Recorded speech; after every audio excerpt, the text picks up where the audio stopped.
اعوذ باللہ من الشیطان الرجیم بسم اللہ الرحمن الرحیم ومن الناس من يقول آمنا باللہ وبالیوم الآخر وما هم بمؤمنین يخادعون اللہ والذین آمنوا وما يخدعون الا انفسهم وما يشعرون فی قلوبهم مرض بقرہ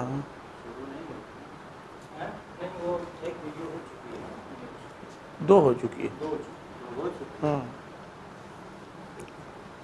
فی قلوبہم مرض فزادہم اللہ مرضا ولہم عذاب علیم بما كانوا یکذبون وَإِذَا قِيلَ لَهُمْ لَا تُفْسِدُوا فِي الْأَرْضِ قَالُوا إِنَّمَا نَحْنُ مُصْلِحُونَ أَلَا إِنَّهُمْ هُمُ الْمُفْسِدُونَ وَلَكِنْ لَا يَشْعُرُونَ وَإِذَا قِيلَ لَهُمْ آمِنُوا كَمَا آمَنَ النَّاسُ قَالُوا أَنُؤْمِنُ كَمَا آمَنَ السُّفَهَاءُ أَلَا إِنَّهُمْ هُمُ السُّفَهَاءُ وَلَكِنْ لَا يَعْلَمُونَ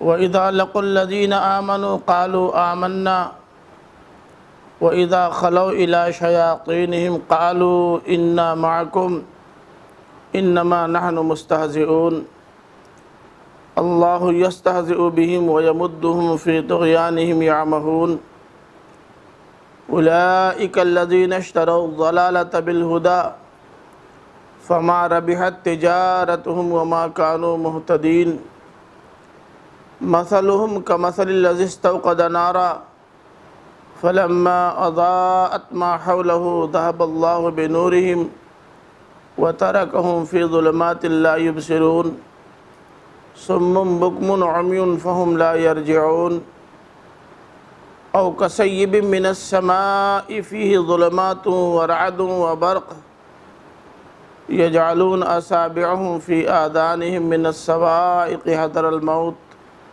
واللہ محیط بالکافرین یکاد البرق یخطف ابصارہم کلما اضاء لہم مشوا فیہ وَإِذَا أَظْلَمَ عَلَيْهِمْ قَامُوا وَلَوْ شَاءَ اللَّهُ لَذَهَبَ بِسَمْعِهِمْ وَأَبْصَارِهِمْ إِنَّ اللَّهَ عَلَى كُلِّ شَيْءٍ قَدِيرٌ۔ یہ مجموعہ آیات سورہ بقرہ کی آیت نمبر 8 سے آیت نمبر 20 پر مشتمل ہے۔ ان آیات سے تھوڑا سا پہلے یعنی آیت نمبر 6 اور 7 میں الذین کفروا کا جو ذکر ہوا ہے تو وہ ایمان نہ لانے والوں کی جماعت کا بیان ہے، اور یہ بھی ایمان نہ لانے والوں ہی کی ایک دوسری جماعت کا بیان ہے۔ یہاں فرمایا وَمِنَ النَّاسِ مَن يَقُولُ آمَنَّا بِاللَّهِ وَبِالْيَوْمِ الْآخِرِ وَمَا هُمْ بِمُؤْمِنِينَ کہ لوگوں میں کچھ ایسے بھی ہیں جو کہتے ہیں کہ ہم اللہ اور یوم آخر پر ایمان لائے ہوئے ہیں، حالانکہ وہ مومن نہیں ہیں۔ عام طور سے مفسرین نے ان آیات کا مصداق قرار دیا ہے منافقین کو، لیکن ابھی دوران درس یہ بات آئے گی کہ منافقین کو اس کا مصداق قرار دینا بہت زیادہ موزوں نہیں ہے۔ یہ بھی اصل میں ایمان نہ لانے والوں ہی کی ایک جماعت کا بیان ہے، لیکن یہ جماعت اس جماعت سے مختلف ہے جس کا ذکر پیچھے گزرا ہے۔ من الناس میں الناس سے مراد یہود ہیں۔ فرمایا کہ یہ یہود نبی کریم صلی اللہ علیہ وسلم کی دعوت ایمان کے جواب میں آپ سے یہ کہتے تھے کہ بھئی آپ توحید اور قیامت پر ایمان لانے کی دعوت دے رہے ہیں، ہم تو پہلے ہی سے توحید اور آخرت کو تسلیم کرتے ہیں، ہمارا ایمان ہے۔ اللہ تعالیٰ نے اس پر اپنا تبصرہ یہ فرمایا ہے کہ وَمَا هُمْ بِمُؤْمِنِينَ، یہ مومن نہیں ہیں۔ ان کا دعویٰ تو ہے کہ ہم مومن ہیں، لیکن یہ مومن نہیں ہیں، کیونکہ توحید پر بھی ایمان لانا ضروری ہے، معاد پر بھی ایمان لانا ضروری ہے، اور رسالت پر بھی ایمان لانا ضروری ہے۔ یہ توحید اور آخرت پر ایمان کا تو دعویٰ کرتے ہیں، مگر رسالت پر ایمان لانے کا دعویٰ نہیں کر رہے ہیں۔ اس کی وجہ یہ ہے کہ ان کی گاڑی پھنستی ہوئی نظر آ رہی ہے۔ اگر یہ رسالت پر بھی ایمان لانے کا دعویٰ کریں گے تو فوراً ان سے سوال ہوگا کہ جس رسول پر ایمان کے آپ دعوے دار ہیں، اس رسول نے جو پیشین گوئی کی ہے، اس پیشین گوئی کو آپ کیوں نہیں مانتے؟ یا ان رسولوں پر جو کتابیں نازل ہوئی ہیں، ان کتابوں میں آخری پیغمبر سے متعلق جو پیشین گوئیاں موجود ہیں، ان پیشین گوئیوں کو تسلیم کیوں نہیں کرتے؟ ایمان لانے کا مطلب تو یہ نہیں ہوتا کہ آپ زبان سے کہہ دیں صاحب ہم آپ کو رسول مانتے ہیں، لیکن رسول کے احکام، اس کی ہدایات، اس کی تعلیمات اور اس کی پیشین گوئیاں اور اس کے کرنے اور نہ کرنے والے کام یعنی اوامر و منہیات کو اہمیت نہ دیں تو یہ اس پر ایمان لانا تو ہوا نہیں۔ تو یہاں یہ محسوس کر رہے تھے کہ اگر ہم ان تینوں پر ایمان کا دعویٰ کریں گے تو پریشانی میں پڑ جائیں گے، لیکن مسلمانوں کو دھوکے میں رکھنے کے لیے اور خود نبی کریم صلی اللہ علیہ وسلم کو بھی اپنے تعلق سے تھوڑا سا نرم رکھنے کے لیے وہ یہ دعویٰ کرتے تھے کہ ہم بھی مومن ہیں۔ اللہ تعالیٰ نے بہت صاف لفظوں میں فرما دیا ہے کہ یہ مومن نہیں ہے، صرف دعویٰ ان کا ایمان کا ہے، یہ مومن نہیں ہے، کیونکہ ان کا دعویٰ ایمان ان کے ایمان کے ساتھ نہیں ہے، یا ان کا ایمان ان کے دعویٰ ایمان کے ساتھ نہیں ہے۔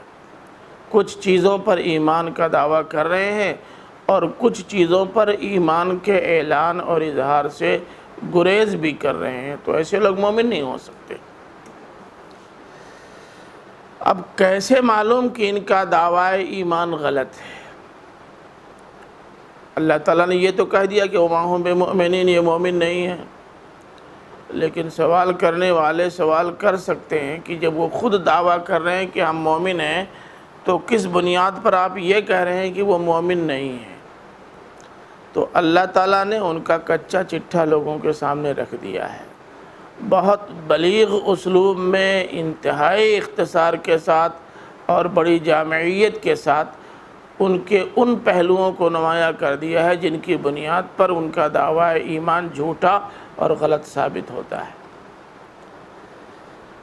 پہلی بات فرمائے کہ یخادعون اللہ والذین آمنوا وما یخدعون الا انفسهم وما یشعرون، کہ یہ اللہ اور اہل ایمان کو دھوکہ دینے کی کوشش کرتے ہیں، حالانکہ یہ دھوکہ نہیں دے رہے ہیں مگر اپنے آپ کو، لیکن انہیں اس کا شعور نہیں ہے کہ وہ اپنے کو دھوکہ دے رہے ہیں یا دوسروں کو دھوکہ دے رہے ہیں۔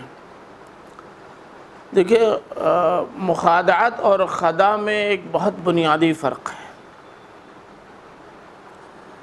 مخادعت کہتے ہیں دھوکہ دینے کی کوشش کرنے کو،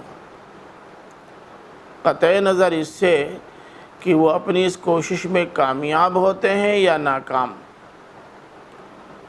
اگر مقصود دھوکہ دینا ہو تو چاہے کامیابی ملے یا نہ ملے، دونوں صورت میں وہ مخادعت ہے، اور خدا سیدھے سیدھے دھوکہ دینے کے معنی میں آتا ہے۔ تو کوشش کرنا اور کوئی کام کرنا دونوں میں فرق ہے۔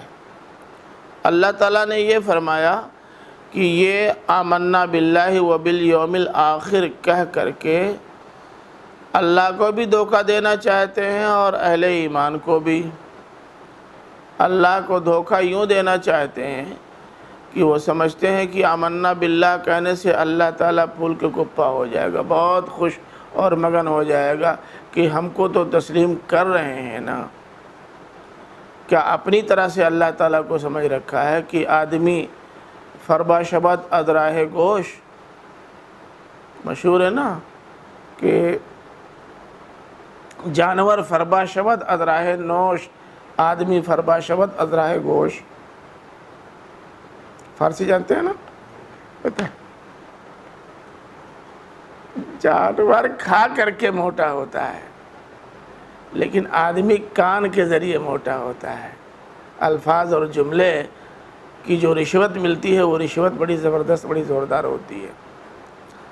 تو یہ اس طرح آمنا باللہ کہہ کر کے اللہ کو دھوکہ دینا چاہتے ہیں، لیکن ظاہر ہے کہ اللہ تعالیٰ کو تو دھوکہ دے نہیں سکتے۔ اسی طرح سے یہ مومنین کو بھی دھوکہ دینا چاہتے ہیں کہ جب ہم یہ کہہ دیں گے کہ ہم مومن ہیں تو مومنین ہمارے تعلق سے اپنے دل میں نرم گوشہ رکھیں گے، ہم سے خوشگمان رہیں گے، ہماری ہر چیز کی نگرانی نہیں کریں گے، ایک ایک چیز کا جائزہ نہیں لیں گے، اور ہم اپنے اس دعوی ایمان کے ساتھ ان کے ساتھ ساتھ چلتے رہیں گے۔ لیکن جب اہل ایمان کا تعلق اللہ کے رسول سے ہے اور اللہ کے رسول کا تعلق براہ راست اللہ تعالیٰ سے ہے تو اس دھوکے کو اللہ تعالیٰ اپنے رسول پہ ظاہر کر دے گا اور رسول اہل ایمان پہ ظاہر کر دیں گے، چنانچہ یہاں ظاہر کر دیا۔ اللہ تعالیٰ ہی نے کہا نا کہ یخادعون اللہ والذین آمنوا۔ اچھا، اب غور طلب بات یہ ہے کہ اگر کوئی آدمی کسی کو دھوکہ دینا چاہے اور اگر وہ دھوکہ دینے میں کامیاب ہو جائے تو اپنا کوئی نقصان نہ کرے، صرف نقصان اس کا ہو جس کو دھوکہ دینا چاہتا ہے، تب تو اس کوشش میں کوئی حرج نہیں۔ اگر ایسی کوشش کوئی کرتا ہے اور اس میں کامیابی مل جاتی ہے تو کم از کم خود کو تو محفوظ و سیف کر لیتا ہے نا۔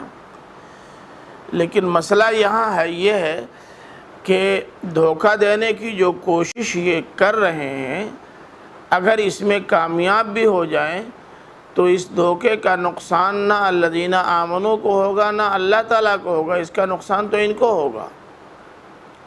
بھئی ایک ڈاکٹر نے آپ کے لیے کچھ دوائیں تجویز کی ہیں، آپ نے دوائیں لے لی ہیں، اس نے بتایا ہے کہ اس کو فلاں فلاں وقت کھانا ہے، ایسے ایسے کھانا ہے اور فلاں فلاں چیزوں میں پرہیز کرنا ہے۔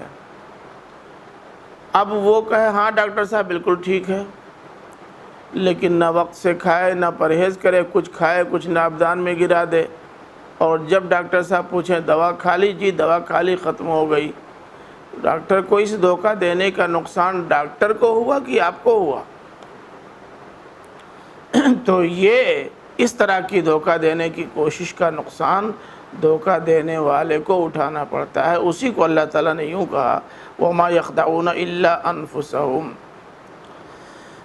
وَمَا يَشْعُرُونَ، لیکن یہ شعور نہیں رکھتے، ان کو اس کا احساس نہیں ہے کہ یہ اپنے آپ کو دھوکہ دے رہے ہیں۔ شعور جانتے کس کو کہتے ہیں؟ کسی محسوس چیز کا ادراک کرنے کا نام شعور ہے، یعنی کوئی ایسی چیز جو صاف طور سے آپ کو نظر آ سکتی ہے، جسے آپ تھوڑی سی توجہ دیں تو محسوس کر سکتے ہیں، لیکن اس کے باوجود بھی اپنی غلطی کی وجہ سے اسے محسوس نہیں کر پا رہے ہیں، اسی کا نام شعور ہے۔ لا شعوری اس کا نام ہے۔ محسوس کر لے جائیں تب تو شعور ہے، لیکن محسوس نہ کر سکیں تو یہ لا شعوری ہے۔ وَهُمْ لَا وَمَا يَشْعُرُونَ سے اللہ تعالیٰ یہ بتانا چاہتا ہے کہ یہ مخادعت جو ہے یا دھوکہ دینے کی کوشش اور اس کے نتیجے میں خود کو دھوکہ دینا، یہ ایک ایسی محسوس چیز ہے کہ ذرا بھی عقل کا استعمال کرتے تو ان کو اپنی غلطی معلوم ہو جاتی، ان پر اپنی غلطی واضح ہو جاتی۔ لیکن یہ اتنی واضح اور محسوس چیز کا بھی ادراک نہیں کر پا رہے ہیں، یہ پتہ نہیں پا رہے ہیں کہ ہم جو کچھ کر رہے ہیں اس کا ہم کو نقصان اٹھانا پڑے گا یا ہمارا کوئی نقصان نہیں ہوگا۔ یہی وما یشعرون، آپ دیکھیں گے قرآن مجید میں جہاں جہاں بھی لا یشعرون وما یشعرون وغیرہ کے الفاظ استعمال ہوئے ہیں، ہر جگہ یہ پہلو آپ کو نظر آئے گا کہ چیزیں ایسی ہیں کہ تھوڑا سا غور کریں تو پتہ پا سکتے ہیں، لیکن وہ غور کرنا نہیں چاہتے، اس لیے پتہ پاتے نہیں۔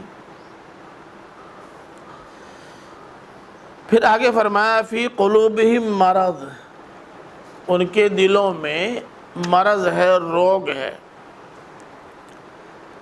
فزادہم اللہ مرضا، تو اللہ تعالیٰ نے ان کے اس روگ کو، ان کے اس مرض کو اور بڑھا دیا، اور جو یہ جھٹلا رہے ہیں اس جھٹلانے کی وجہ سے ان کے لیے دردناک عذاب ہے۔ لفظی ترجمہ کرنا چاہیں تو یہ کر سکتے ہیں کہ ان کے لیے ایک دردناک عذاب ہے اس کی پاداش میں جو یہ جھٹلاتے رہے ہیں۔ مزاج ان کا تکذیب کر رہا ہے، کوئی نئی بات نہیں ہے۔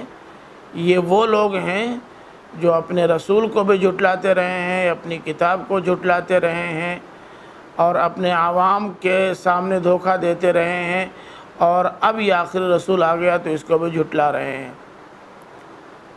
تو یہ کانو یکذبون، ان کے تسلسل کے ساتھ جھٹلانے کی جانب اشارہ کرتا ہے۔ اب یہ ہے کہ مرض کا معنی کیا ہوتا ہے؟ ظاہر مرض کا معنی تو روگ ہے، لیکن مرض کا استعمال کن کن معنوں میں ہوا ہے قرآن مجید میں، خاص طور سے یہ دیکھنے کی ضرورت ہے۔ ایک تو قرآن مجید نے مرض کا استعمال کیا ہے کینہ اور حسد کے لیے،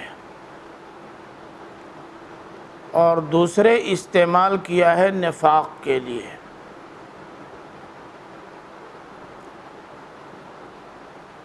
قرآن مجید میں جہاں جہاں یہ لفظ نفاق کے ساتھ آیا ہے وہاں تو بہت واضح طور سے کینہ اور حسد ہی کے معنی میں ہے، کیونکہ دونوں نے بالکل کھول دیا۔ یہ بالکل ایسے ہی سمجھیے جیسے پہلے درس میں نے بتایا تھا کہ عبادت میں عبادت اور اطاعت، یعنی بندگی اور اطاعت دونوں کا مفہوم شامل ہوتا ہے۔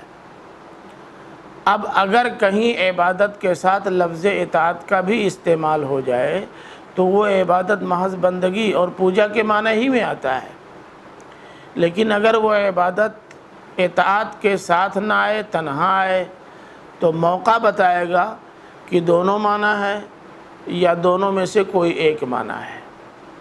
ٹھیک ایسے ہی اس کا بھی مرض کا معاملہ ہے۔ اب میں آپ کو تینوں کی ایک ایک مثال دے دیتا ہوں۔ جہاں یہ نفاق کے ساتھ آیا ہے اس کو دیکھیے، سورہ انفال کی آیت نمبر 49 ہے، اذ یقول المنافقون والذین فی قلوبہم مرض غر ہؤلاء دینہم۔ یاد کرو، جبکہ یہ منافقین اور وہ جن کے دلوں میں روگ ہے یہ کہتے ہیں کہ ان کے دین نے ان کو دھوکے میں رکھا۔ اب آپ دیکھیں کہ المنافقون کے ساتھ الذین فی قلوبہم مرض کا بھی استعمال ہوا ہے۔ اس کا مطلب یہ ہے کہ یہ المنافقون دوسرے ہیں اور الذین فی قلوبہم مرض دوسرے لوگ ہیں۔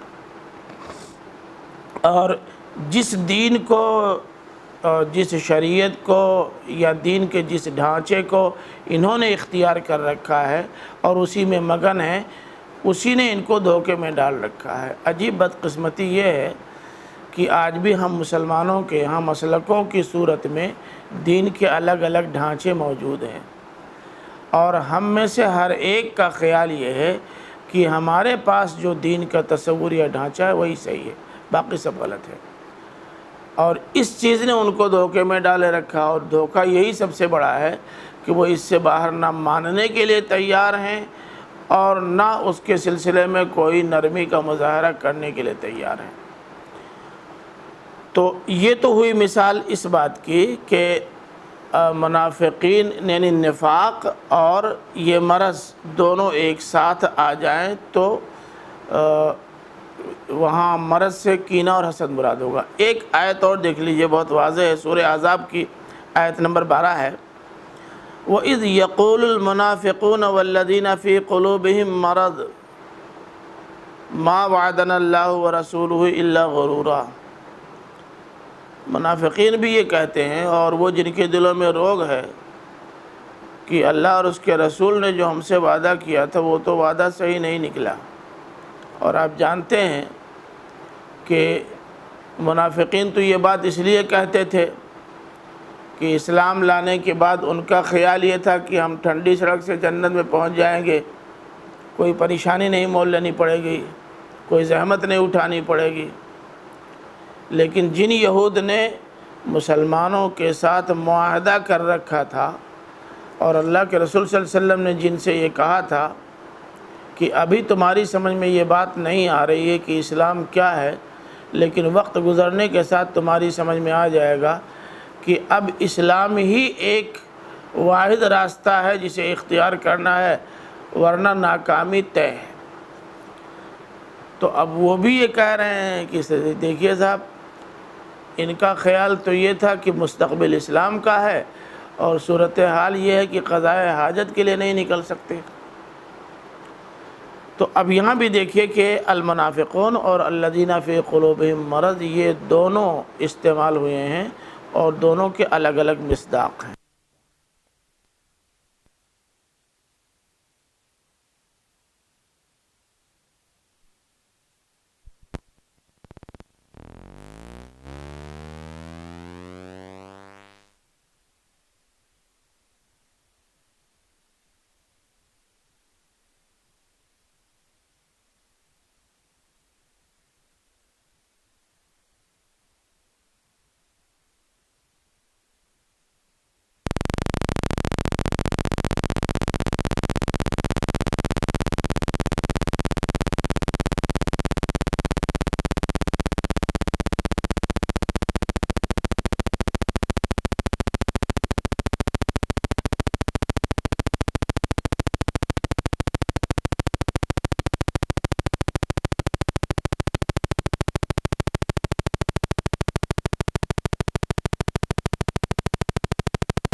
ان لوگوں کے لیے جنہوں نے کفر کیا، اور اللہ تعالیٰ خود کہہ رہے کہ ہم نے اس کو فتنہ بنایا ہے کافروں کے لیے، تاکہ یہ ان کے لیے آزمائش اور امتحان بنے۔ جو نہیں ماننے والے ہیں، بعض ایسی چیزیں بھی آنی چاہیے کہ نہ ماننے کا وہ بہانہ بنا سکیں اور رنگے ہاتھوں پکڑے جا سکیں۔ اور اس کا فائدہ یہ بھی ہوگا کہ جن کو کتاب دی گئی ہے ان کا یقین بڑھے گا، اور جو لوگ ایمان لا چکے ہیں ان کے ایمان میں اضافہ ہوگا۔ ان کا یقین الذین اوتوا الکتاب کا یقین کیسے بڑھے گا؟ ایسے کہ ان کی اپنی کتابوں میں یہ بات پہلے سے موجود تھی، ان کو یقین ہو جائے گا کہ جو بات وہاں تھی وہی یہاں بھی بات صحیح ہے۔ اہل ایمان کے ایمان میں اضافہ یوں ہوگا کہ جب 19 فرشتے مقرر ہوں گے تو 19 دنیائیں مل کر کے بھی کیسے جہنم سے اپنے آپ کو بچا سکیں گی؟ پھر تو واقعی جانا اور نکل پانا بڑا مشکل ہو جائے گا۔ اس لیے محتاط زندگی گزارنے ہی میں عافیت ہے۔ آگے جو فرمایا کہ وَلَا يَرْتَابَ الَّذِينَ أُوتُوا الْكِتَابَ وَالْمُؤْمِنُونَ، تاکہ یہ اوتوا الکتاب اور مومنین کسی شک میں نہ پڑیں، اور آگے ہے کہ وَلِيَقُولَ الَّذِينَ فِي قُلُوبِهِم مَرَضٌ، اور تاکہ وہ لوگ جن کے دلوں میں روگ ہے وہ اور کافرون کہیں کہ ماذا اراد اللہ بہذا مسئلہ۔ اور آپ سب جانتے ہیں کہ اس 19 پر جن لوگوں نے اعتراض کیا، انگلی اٹھائی، ان میں یہود تھے اور کفار و مشرکین مکہ تھے۔ تو صاف لگتا ہے کہ الذین فی قلوبہم مرض سے مراد یہاں مسلمانوں اور اسلام کے خلاف کینہ اور حسد رکھنے والے یہود ہیں، اور الکافرون سے مراد کفار و مشرکین مکہ ہیں۔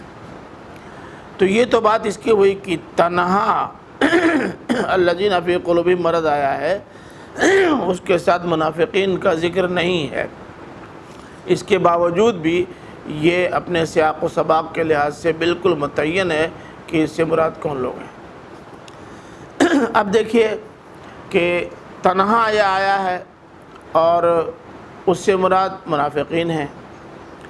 سورہ محمد کی آیت نمبر 20 ہے، وَيَقُولُ الَّذِينَ آمَنُوا لَوْلَا نُزِّلَتْ سُورَةٌ فَإِذَا أُنزِلَتْ سُورَةٌ مُحْكَمَةٌ وَذُكِرَ فِيهَا الْقِتَالُ رَأَيْتَ الَّذِينَ فِي قُلُوبِهِم مَرَضٌ يَنظُرُونَ إِلَيْكَ نَظَرَ الْمَغْشِيِّ عَلَيْهِ مِنَ الْمَوْتِ۔ جنہوں نے ایمان کا دعویٰ کیا ہے، میں اس سے پہلے بار بار بتا چکا ہوں کہ جب قرآن الذین آمنوا کہتا ہے تو مراد ہوتا ہے ایمان کا دعویٰ کرنے والے لوگ، قطع نظر اس سے کہ وہ اپنے دعویٰ ایمان میں سچے ہیں یا جھوٹے ہیں۔ اسی لیے الذین آمنوا سے کہیں مراد سچے اور پکے مومنین ہیں اور کہیں مراد اس سے منافقین ہیں۔ تو یہ منافقین پہلے کہتے تھے کہ اے اللہ کے رسول، یہ شرارت کرنے والے جو شرارتیں کر رہے ہیں، کب تک ان کی شرارت ہم برداشت کرتے رہیں گے؟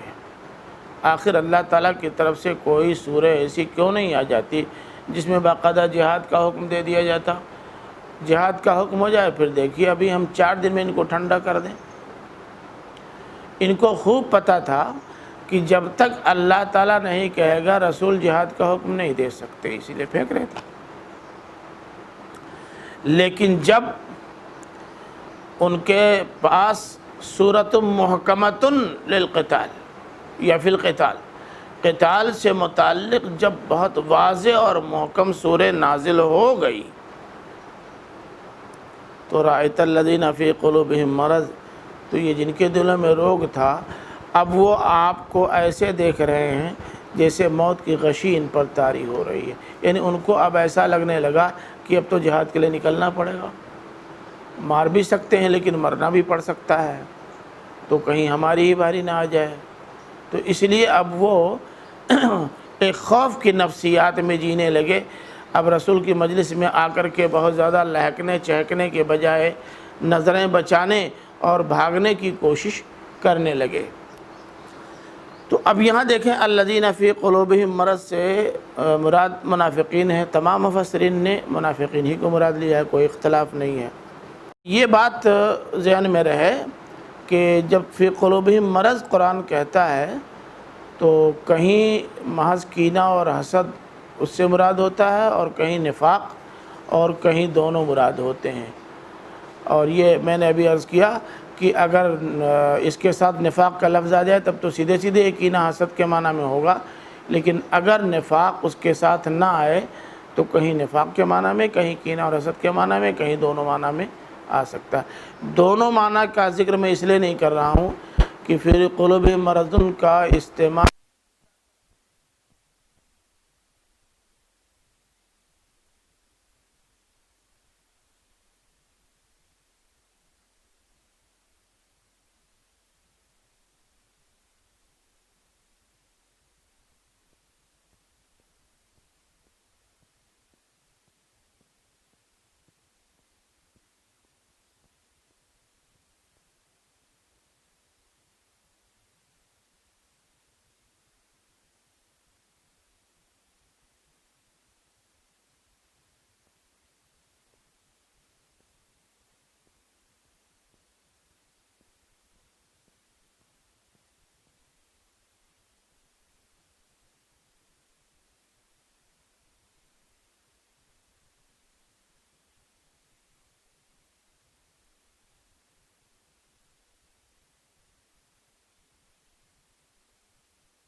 اب ہم لوگ یہ جو اصلاح معاشرہ کے جلسے کرتے ہیں، یہ ظاہر اصلاح معاشرہ تو ہوا نہیں، یہ تو صرف ذہن کو ہموار کرنے کا ایک ذریعہ ہوا بس، ورنہ اصلاح معاشرہ تو یہ ہے کہ یہاں جو قانون اللہ کے علاوہ کا بنایا ہوا چل رہا ہے، اس قانون کو ختم کر کے اللہ تعالیٰ کے بنائے ہوئے قانون کو جاری و ساری کرنے کی کوشش کرنا، اصل تو اصلاح فی الارض کا کام یہ ہے جو نہیں ہو رہا ہے۔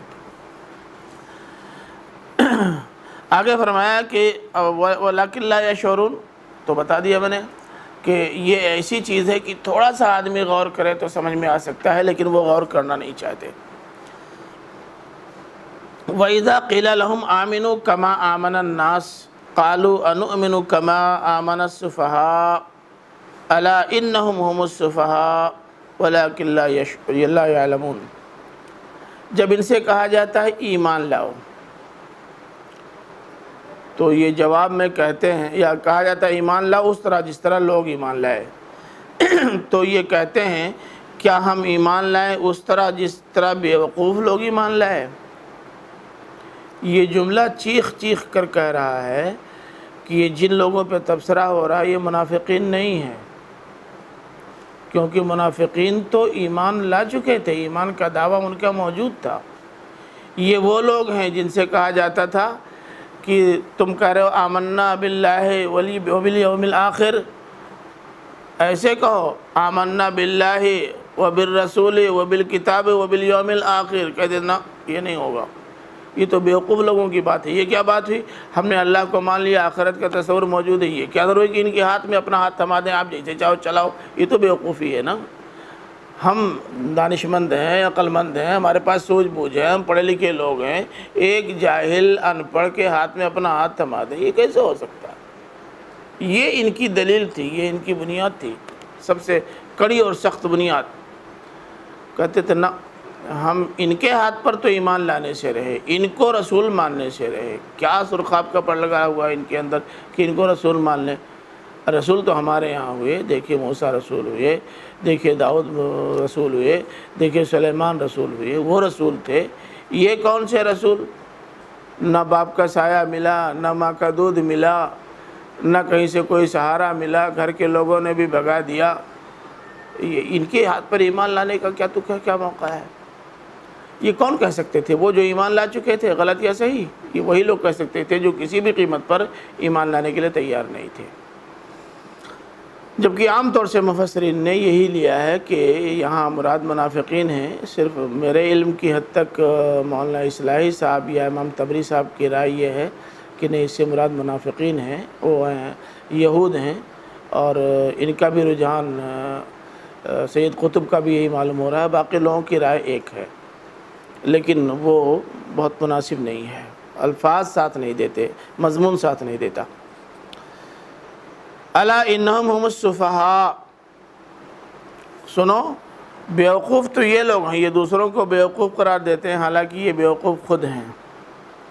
بیوقوفی کرنے والے بیوقوفی کرتے ہیں اور دوسروں کو بیوقوف قرار دیتے ہیں۔ اب وَلَكِنْ لَا يَعْلَمُونَ، لیکن یہ جانتے نہیں۔ یہ لَكِنْ لَا يَعْلَمُونَ تھوڑا سا سمجھنے کی ضرورت ہے۔ یہ جانتے، یہ نہیں کہا کہ لَا يَشْعُرُونَ، یہاں کا لَا يَعْلَمُونَ جانتے نہیں۔ اصل میں یہ اس بات کو نہیں جانتے کہ اگر ہم نے ایمان لانے سے انکار کر دیا تو اس انکار کا خمیازہ ہم کو بھگتنا پڑے گا، اس بات کو نہیں جانتے۔ یعنی مستقبل میں اللہ تعالیٰ کے پروگرام کے مطابق جو ہونے والا ہے اس کا علم ان کو نہیں ہے۔ اگر ہوتا تو یہ بھی منافقین کی طرح اس میں داخل ہو کر کے یہی کہتے، اس لیے کہ ان کو اندازہ ہو گیا تھا کہ اگر ہم اسلام میں داخل نہیں ہو رہے ہیں تو ہمارا مستقبل بہت تابناک نہیں ہے۔ لیکن یہ اس بات کو نہیں جانتے کہ اللہ تعالیٰ جب کسی رسول کو بھیجتا ہے تو وہ حجت تمام کر کے ہی جاتا ہے، اور وہ بھی آخری رسول، جس کے بعد اب کوئی رسول آنے والا نہیں ہے۔ یہ بجائے خود دلیل ہے اس بات کی کہ اسلام غالب آئے گا، اگر نہیں آئے گا تو پھر رسالت کی ضرورت باقی رہے گی۔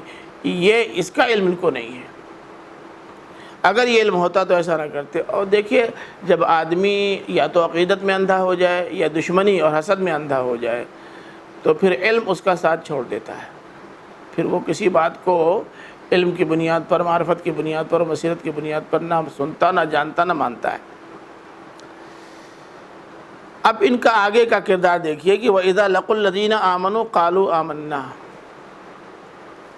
جب یہ مومنوں کے پاس آتے تو کہتے آمنا، وہی آمنا اوپر جو گزرا ہے۔ وَإِذَا خَلَوْا إِلَىٰ شَيَاطِينِهِمْ قَالُوا إِنَّا مَعَكُمْ، لیکن جب یہ اپنے شیطانوں کے پاس جاتے تو ان سے کہتے کہ ہم آپ لوگوں کے ساتھ ہیں، ہم تو ان کا مذاق اڑا رہے ہیں۔ اس کا مطلب یہ ہے کہ یہ وہ لوگ ہیں جو اہل اسلام سے بھی سمپرک رکھتے تھے، اور ظاہر ہے کہ اہل کفر و شرک کے تو لوگ ہی تھے، بیچ میں یہ تھے۔ پچھلی آیات جو گزری ہیں انکار کرنے والوں اور نہ ماننے والوں کی، وہ آیات بتا رہی ہیں کہ یہ وہ لوگ ہیں جو اسلام اور مسلمانوں کے لیے اپنے دل میں نرمی کا کوئی گوشہ نہیں رکھتے اور بالکل ننگی تلوار ہیں، بہت کھل کر علل اعلان ان کی مخالفت کرتے ہیں، اور جہاں ان کا بس چلتا ہے وہ ان کو ستانے کی کوشش بھی کرتے ہیں، نہ رسول کو بخشتے نہ اہل ایمان کو۔ تو یہ متشدد منکرین اسلام ہیں۔ لیکن یہ جو تبصرہ چل رہا ہے یہ تو لگتا ہے کہ یہ وہ لوگ ہیں جو اسلام اور مسلمانوں سے دور بھی نہیں رہنا چاہتے تھے، لیکن اپنا موقف تبدیل بھی نہیں کرنا چاہتے تھے۔ آپ چاہیں تو آج کی زبان میں سیکولرزم کو سمجھ سکتے ہیں، ایک نیا فتنہ سیکولرزم کی صورت میں وجود میں آ گیا ہے۔ یہ جتنے لوگ سیکولر ہوتے ہیں یہ سب ادھر بھی دو چار جملے پھینکتے ہیں، ادھر بھی دو چار جملے پھینکتے ہیں۔ بابری مسجد کی شہادت کا مرحلہ آئے گا تو کہہ دیں گے کہ صاحب بہت غلط کیا، اور برام مندر کی تعمیر کا مسئلہ آئے گا تو کہیں گے بالکل ہونا چاہیے، اس کی بنیاد تو ہم پہلے ہی ڈال چکے تھے، اب انہوں نے شروع کیا۔ جب موقع ملے گا تو ان کی طرف سے کچھ بیان دے دیں گے، موقع ملے گا ان کی طرف سے۔ یہ وہ لوگ ہیں بیچ کے سیکولر ٹائپ کے لوگ، اور وہ جو تھے وہ بالکل کھلے ہوئے دشمن تھے۔ تو ان میں بڑا فرق ہے۔ منافقین کا معاملہ یہ تھا کہ یہ تخلیہ میں ان کے ساتھ نہیں ملتے تھے، یہود کے ساتھ۔ یہ نہیں کہ یہاں کی مجلس میں آئے تو ایک بات یہاں کہہ دی، پھر ان کی مجلس میں چلے گئے، ان کی مجلس میں نہیں جاتے تھے۔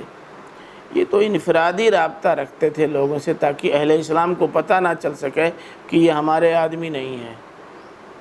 مثلا کسی ایک سے تعلق ہے، اس سے کہہ دیا کہ بھئی ہماری یہ سوچ ہے اور ہمارا یہ معاملہ ہے۔ آپ پیچھے پڑ چکے ہیں کہ اس طرح لوگوں کا جب کوئی مسئلہ ہوتا تھا تو وہ اپنے اسی مشیر سے مشورہ لیتے تھے کیا کریں، تو وہ مشورہ دیتا تھا کہ دیکھو اس میں اگر تم رسول کے پاس جاؤ گے تو مقدمہ ہار جاؤ گے، ایسا کہ مقدمہ فلاں جگہ دائر کر دو، یہ لوگ بتاتے تھے۔ تو یہ بہت دونوں طرف اپنے آپ کو کہ اگر اونٹ اس کروٹ بیٹھے تب بھی بہت نقصان نہ ہو، اس کروٹ بیٹھے تب بھی بہت نقصان نہ ہو، اور دونوں کے درمیان ایک طرح سے سمجھوتا کی کوشش کرنے والے تھے۔ لیکن سمجھوتے میں یہ چیز بہرحال موجود تھی کہ ہم جس فکر کے حامل ہیں غالب وہی آئے تو اچھا ہے۔ کانگریس نے ہمیشہ یہی کیا ہے، آپ کی منہ بھرائی ضرور کی ہے لیکن ہندوتوا کو غالب کرنے میں کوئی کسر نہیں اٹھا رکھی کبھی بھی۔ یہ اس طرح کے لوگ اسی فکر کے حامل ہوتے ہی۔ جب ان کے ہاں جاتے تھے تو اب تھوڑا سا یہ تو ان کو مطمئن کرنا پڑے گا نا، کٹر جو مخالفین تھے وہ ضرور ان سے کہتے رہے ہوں گے کہ بھئی تم ہمارے آدمی تو ہو نہیں، تم تو ان کی مجلسوں میں بھی جاتے ہو، ان سے ملتے جلتے ہو، ان سے بات کرتے ہو۔ تو انہیں ان کو اطمینان دلانے کے لیے کچھ کہنا پڑتا ہے۔ وہ یہ کہتے ہیں بھئی دیکھیے ہم آپ کے آدمی ہیں، آپ کے ساتھ ہیں، آپ کے ساتھ رہیں گے، آپ اس کو نوٹ کر لیجئے۔ اصل میں یہ بیوقوف لوگ ہیں، اوپر صفحہ آ بھی چکا ہے، یہ بیوقوف لوگ ہیں، احمق لوگ ہیں۔ ان کو قسم کھا کر کے اطمینان دلا دیا جائے اور بہت سنجیدگی کے ساتھ کوئی بات بتا دی جائے تو یہ بہت جلدی مان جانے والے لوگ ہیں۔ ان کے ہاں ایمان ایک ایسی چیز ہے نا کہ ان کو دھوکہ دینے کے لیے اس کا استعمال بہت مضبوط طریقے سے کیا جا سکتا ہے۔ تو اس طرح ہم تو ان کا استہزاء کر رہے ہیں، یہ سمجھتے ہیں کہ یہ ہمارے آدمی ہیں، اور واقعہ یہ ہے کہ ہم ان کے نہیں ہیں۔ تو جو یہ بھی نہ پتہ پائیں کہ کون کیسا ہے، ظاہر ہے کہ ان کا مذاق اڑانا اور ان کے ساتھ دل لگی کرنا آسان کام ہے، کوئی مشکل نہیں ہے۔ اللہ تعالیٰ نے بھانڈا پھوڑ دیا کہ یہ سمجھ رہے ہیں کہ ہم ان کو بیوقوف بنا رہے ہیں، یہ بیوقوف نہیں بنا رہے ہیں، اللہ یستہزئ بہم، اللہ ان کا مذاق اڑا رہا ہے، یعنی ان کو موقع فراہم کر رہا ہے کہ تم جس لائن پہ چلے ہو چلتے رہو چلتے رہو۔ اور اس سے بڑا مذاق کیا ہوگا کہ جب یہ بات واضح ہو جائے گی کہ تم ہمارے آدمی نہیں ہو، تو جو حشر ان کا ہونا ہے وہ ہو کے رہے گا۔ آپ چاہیں تو کچھ نام اس وقت میرا خیال ہے کہ درس میں لینا شاید موضوع نہ ہو، اپنے ذہن میں رکھ لیں کہ جن لوگوں نے ایک پارٹی چھوڑی یہ سوچ کر کے کہ ہم وہاں جائیں گے تو سر کا تاج بن جائیں گے، پلیہر کے بانر ہو کے رہ گئے ہیں، دیکھ لیجیے آپ۔ تو یہ تو دوسروں کا مذاق اڑاتے تھے مگر خود مذاق بن کے رہ گئے۔ اللہ تعالیٰ نے یہ موقع فراہم کیا ہے۔ یہاں بھی جو اللہ یستہزئ بہم آیا ہے نا، وہ اس کی سنت کے اظہار کے لیے، اللہ تعالیٰ خود مذاق کرنا پسند نہیں کرتا، لیکن اس طرح کا کام کرنے والوں کو اللہ تعالیٰ موقع فراہم کرتا ہے کہ وہ خود موضوع مذاق بن جائیں۔ وَيَمُدُّهُمْ فِي طُغْيَانِهِمْ يَعْمَهُونَ، اور ان کو ان کی سرکشی میں مزید ڈھیل دیتا ہے کہ وہ اس میں ٹامک ٹوئیاں مارتے پھریں۔ جاؤ، جب تم نہیں آنا چاہتے، تمام تر کوشش و کاوش کے باوجود بھی تم جدھر جا رہے ہو جاؤ۔ فرمایا اولئک الذین اشتروا الضلالۃ بالہدی، یہی لوگ ہیں جو ہدایت کے بدلے گمراہی خرید رہے ہیں۔ جب ان کو خریدنا تھا، لینا تھا، خریدنے میں کچھ دینا پڑتا ہے نا، یہ مت سمجھیے گا کہ گمراہی کو لینے کے لیے کچھ دینا نہیں پڑتا۔ گمراہی کو لینے کے لیے تو پردھان منتری کوش میں کروڑوں اربوں روپے جمع کرنے پڑتے ہیں۔ ناچ کرانے کے لیے بھی بہت پیسہ خرچ کرنا پڑتا ہے، قوالی کرانے کے لیے بہت بڑی رقم لانی پڑتی ہے، اور حق کے خلاف باطل کا جال بننے کے لیے ایک ایک آدمی کو 25-25 کروڑ روپیہ دینا پڑتا ہے۔ یہ مت سمجھے کہ بہت آسان ہے۔ تو ان کے پاس جو کچھ وقت دینا پڑتا ہے، دن رات ایک کرنا پڑتا ہے، تو جو کچھ ان کے پاس تھا اگر وہ اس سے ہدایت خریدتے تو پوری طرح سے ہدایت ان کو مل جاتی، لیکن اس کے بدلے انہوں نے ضلالت خریدی ہے۔ ہدایت کو ترجیح دینے کے بجائے ضلالت کو ترجیح دی ہے۔ اسی لیے مفسرین نے لکھا ہے کہ یہاں اشترا میں ترجیح دینے کا مفہوم بھی شامل ہوتا ہے۔ یہ تجارت ہے، تجارت میں تو لین دین ہوتا ہے نا، یہ بھی ایک تجارت ہے، لیکن یہ تجارت ان کے لیے نفع بخش نہیں ہے۔ اور یہ جو سمجھتے ہیں کہ ہم جس راہ پہ چل رہے ہیں لازماً منزل کو پہنچیں گے، کامیاب ہوں گے، امپاسبل، ممکن نہیں۔ وما کانوا مہتدین، یہ منزل کو پہنچیں گے ہی نہیں۔ یہ مہتدین یہ مت سمجھے گا کہ ان کو ہدایت نہیں ملے گی، یہ مسلمان نہیں بن پائیں گے، یہ منزل کو پہنچیں گے نہیں، گول کو پہنچیں گے نہیں، اور جو ان کا مقصود ہے وہ حاصل ہوگا نہیں، یہ اللہ تعالیٰ نے لکھ کے دے دیا، نہیں ملے گا، ان کو ناکام ہونا پڑے گا۔ اسی کو خسران مبین بھی قرار دیا گیا ہے۔ اب دیکھیے، یہ دونوں طرح کے لوگوں کا ذکر ہو گیا، یعنی کٹر مخالفین اسلام کا اور یہ درمیان کے سیکولر مزاج کے مخالفین اسلام کا۔ اب آگے اللہ تعالیٰ نے چند آیتوں میں تمثیل کے ذریعے سے ان کو نمایاں کر دیا ہے تاکہ اس کی مدد سے لوگ سمجھ سکیں۔ لیکن اس سے پہلے میں تھوڑا سا یہ اشارہ کر دوں کہ یہ جو عام طور سے مفسرین نے لکھا ہے نا کہ اس سے مراد منافقین ہیں، ان آیات میں کیا موضوعات زیر بحث آئے ہیں، تھوڑا سا میں اس کو دہرا دیتا ہوں تاکہ اس کے آئینے میں یہ طے کرنا آپ کے لیے آسان ہو جائے کہ اس سے مراد منافقین ہے یا یہود کا وہ گروہ ہے۔ دیکھیے، جس گروہ کی خصوصیات یہاں بیان ہوئی ہیں وہ خصوصیات یہ ہیں: یہ ایمان باللہ اور ایمان بالآخرت کے دعوے دار تھے، تاکہ مسلمان ان سے بالکل دوری بنا کے نہ رکھیں۔ یہ اللہ اور مسلمانوں کو دھوکے میں رکھنا چاہتے تھے۔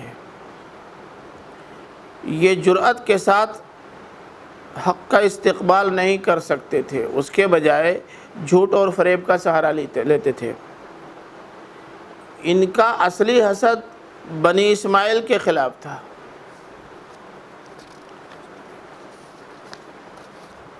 اور یہ اصلاح کے نام پر فساد برپا کرتے تھے۔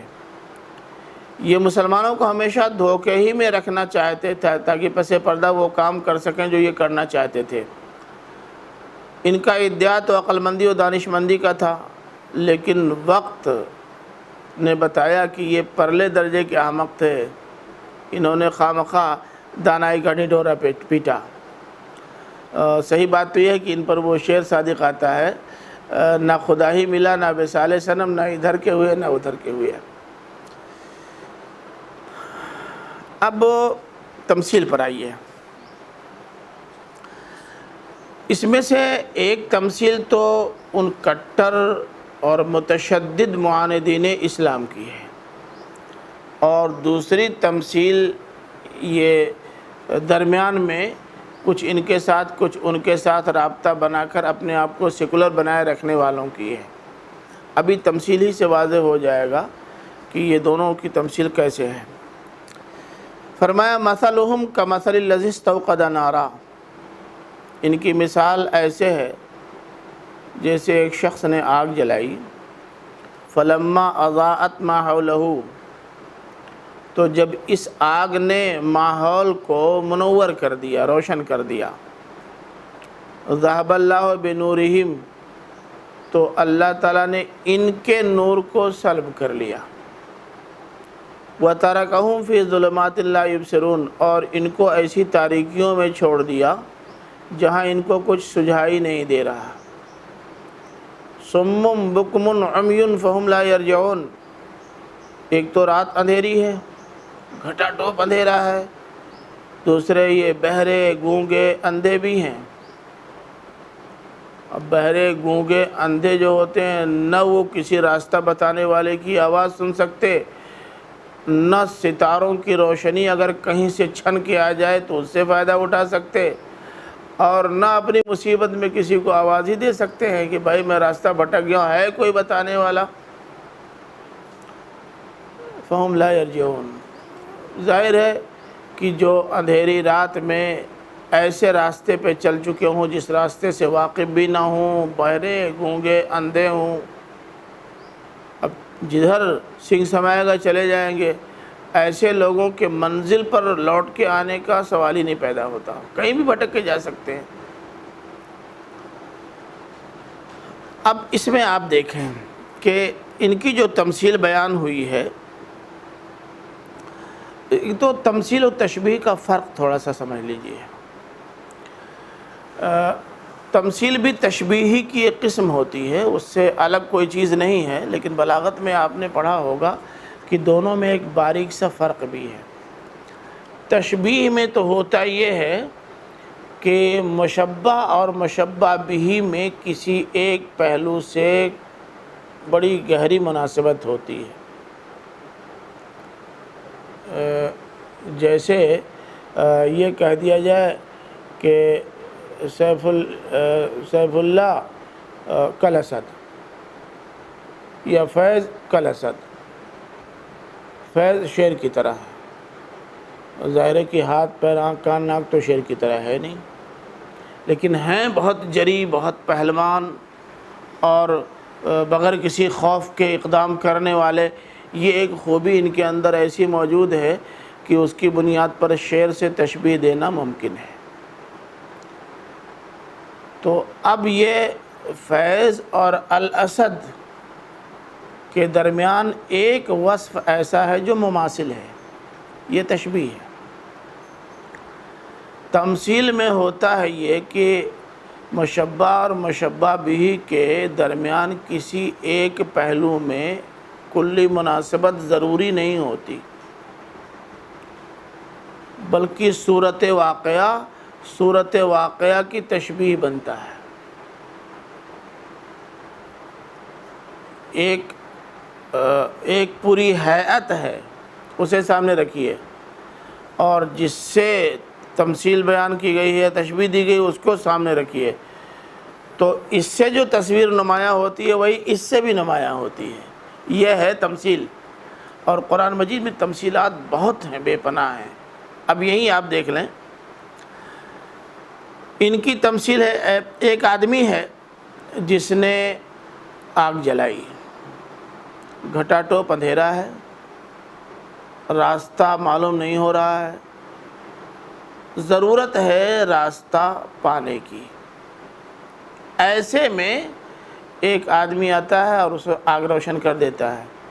اب آگ روشن کر دینے کے بعد جتنے لوگ راستے کے متلاشی تھے سب کو خوشی ہوگی نا کہ بھئی اب آگ روشن، اب پتہ لگا لیں کدھر جانا ہے کدھر نہیں جانا ہے۔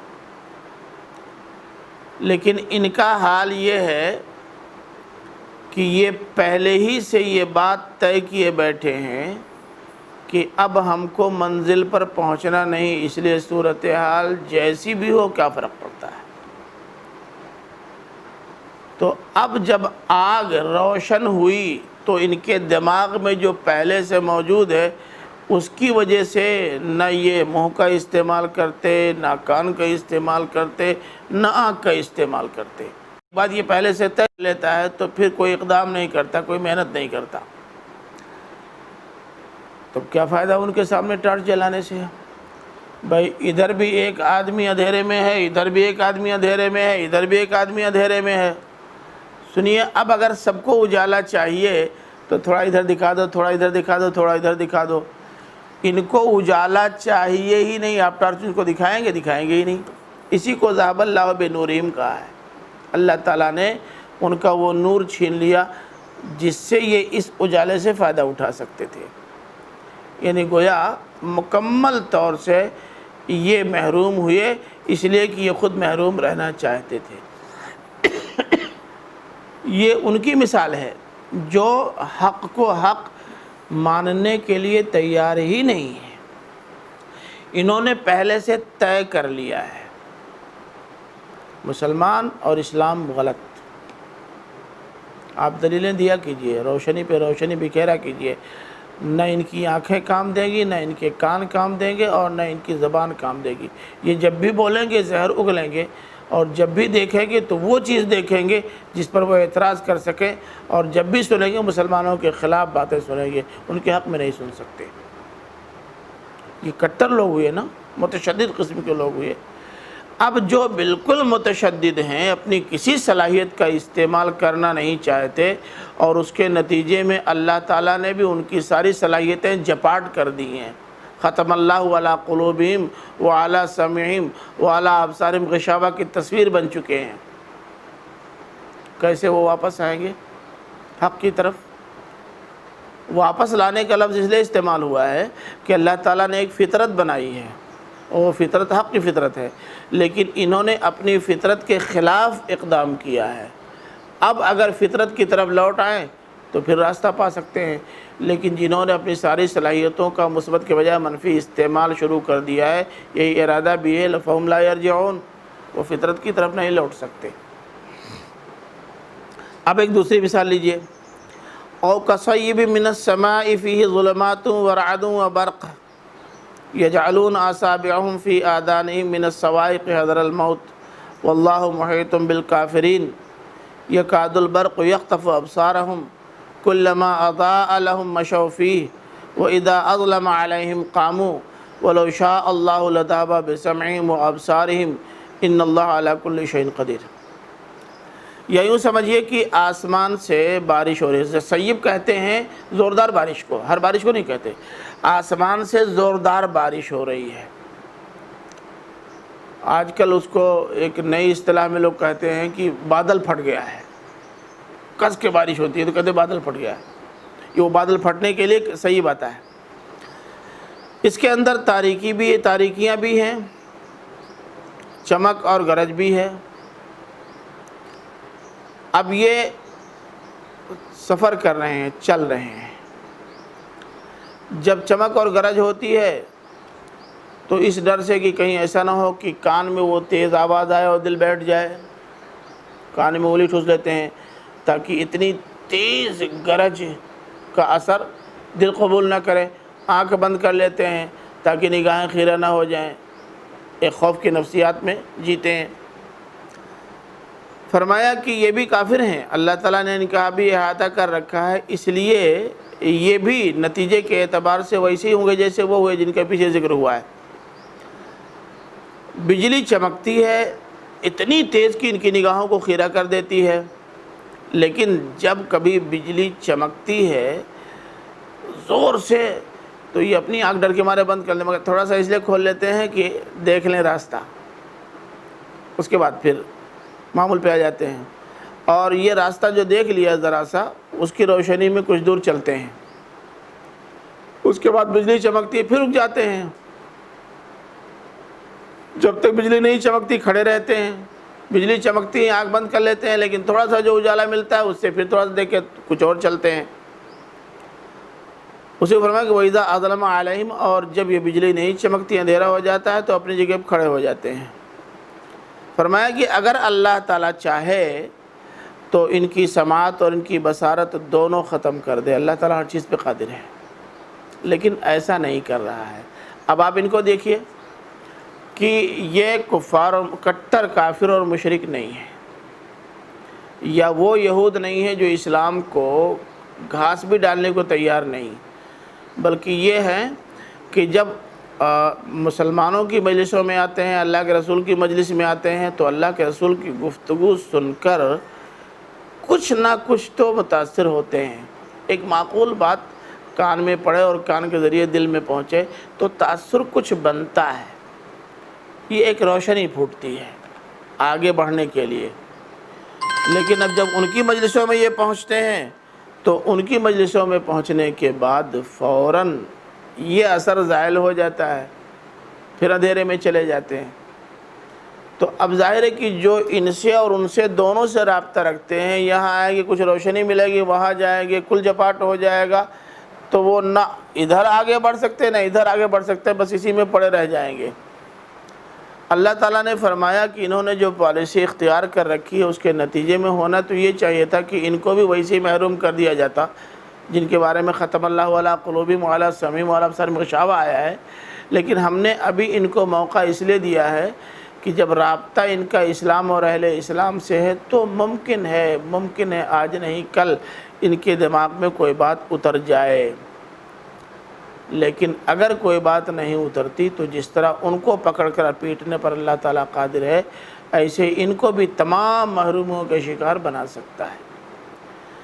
تو ان دونوں تمثیلات سے کٹر اور تھوڑا نرم معاندین اسلام کی تصویر نمایاں ہو گئی۔ یہ اوپر یہود کے جن دونوں گروہوں کا بیان ہوا ہے، ان دونوں تمثیلات میں انہی دونوں گروہوں کو تمثیل کے روپ میں یہاں بیان کر دیا ہے۔ تو یہ تھا آج کا کل سبق۔ انشاءاللہ پھر اب کل تو جمعہ ہے، پرسوں سنیچر کو انشاءاللہ پھر وآخر دعوانا الحمدللہ رب العالمین۔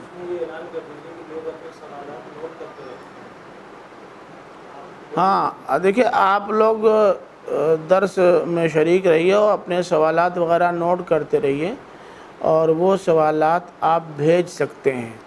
اس کی شکلیں دو ہو سکتی ہیں، یا تو براہ راست آپ بھیج دیں عاصم صاحب کو، یا آپ کے یہاں 3 ساتھی موجود ہیں ان میں سے کسی کے یہاں بھیج دیں تو ان پر پھر گفتگو ہو جائے گی انشاءاللہ۔ ہاں ٹھیک ہے، اچھا تو بہتر ہے۔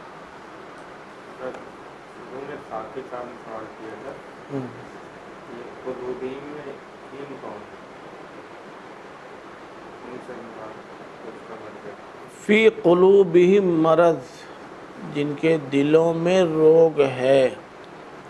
میں نے عرض کیا نا کہ یہود کی گفتگو چل رہی ہے، تو اب یہود میں سے ایک تو وہ ہو گئے جن کا ذکر اوپر ہوا، اور ایک وہ ہے جن کے دلوں میں روگ ہے، تو ہم کا مرجع سیدھے سیدھے یہود ہوئے۔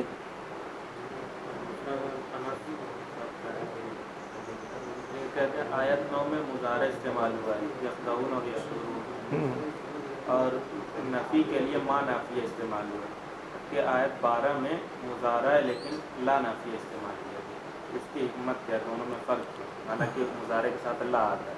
ہاں، یہ تو بہت بار آ چکا ہے کہ اگرچہ مضارع پر لا کا استعمال زیادہ ہوتا ہے اور ما کا استعمال ماضی پر زیادہ ہوتا ہے، لیکن مضارع پر ما کا استعمال معروف ہے، غیر معروف نہیں۔ ایک بات یہ ہے۔ دوسری بات یہ ہے کہ اگر کسی موضوع پر تنکیر کی شان پیدا کرنی مقصود ہو تو وہاں لا کے مقابلے میں ما کا استعمال زیادہ اولا ہوتا ہے۔ یعنی جو بات کہی جا رہی ہے اس کے اندر وسعت دینی ہو، مقصود وسعت ہو، تو لا کے مقابلے میں ما کا استعمال زیادہ موزوں ہوتا ہے۔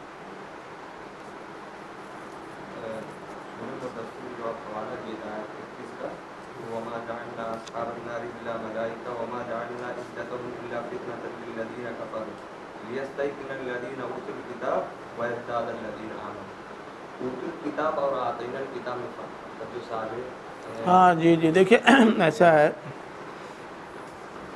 کہ الذین آتیناہم الکتاب جہاں آتا ہے وہاں تو زیادہ تر، بلکہ قرآن مجید میں جتنا استعمال ہوا ہے کل یہ بتا رہا ہے کہ اس سے مراد صالح اہل کتاب ہے۔ البتہ جہاں الذین اوتوا الکتاب آیا ہے غالب استعمال ان لوگوں کے لیے ہے جو اہل کتاب میں سے اچھے نہیں برے تھے، لیکن اوتوا الکتاب ان کے لیے بھی آیا ہے جن کو کتاب کی ذمہ داری دی گئی۔ شروع میں ان کی سمجھ میں نہیں آیا، لیکن وقت گزرنے کے ساتھ بات سمجھ میں آ گئی۔ یعنی جو اتنے معقول ہیں کہ سمجھایا جائے تو ان کی سمجھ میں بات آ سکتی ہے، چونکہ ابھی نہیں مانے ہیں اس لیے اس کی مناسبت سے اوتوا الکتاب آ جاتا ہے۔